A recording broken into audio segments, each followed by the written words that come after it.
Also among the victims, two prominent Sacramento men, Bill Knudsen and Brad Long. The two were returning from Puerto Vallarta, where they own property. Bill and Brad were also close personal friends of News 10's Dan Adams, who joins us live from the newsroom with more on their lives. Dan?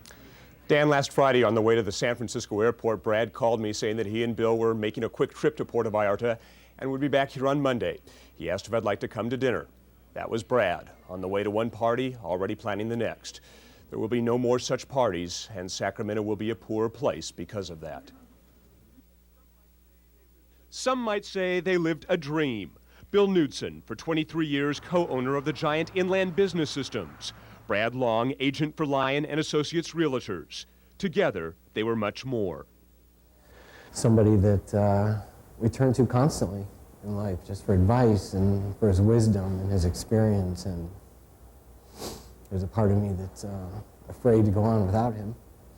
Both of them together. Bill and Brad were involved, tremendously involved in the community. Bill, a one-time Reagan appointee, is credited with establishing the first deadbeat dad laws in California. In 1998, he helped elect Sheriff Lou Blanis. Apparently it takes 50% plus one vote, and that's what we're sure hoping for. With Brad, they also hosted dozens of AIDS benefits, themselves donating hundreds of thousands of dollars to fight the disease.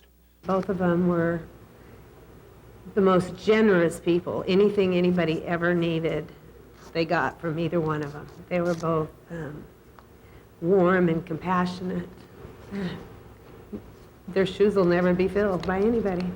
Those who knew him regarded Bill Knudsen not only as generous, but as a genius and an achiever who loved a challenge. Recently, he found that challenge in Mexico. Bill, as you know, loved projects, and Mexico is a huge project. And I always wondered, he seemed determined to fix the entire country, but he was starting with his place in Puerto Vallarta and moving outward. When not in Mexico, they could often be found in the Delta or ocean, hosting parties aboard one of the several boats they restored themselves. It's ironic, one friend said, it is in the waters they love so much where their dream ended. A personal note, I know a lot of people in Sacramento. I have very, very few close personal friends. Bill and Brad were among them.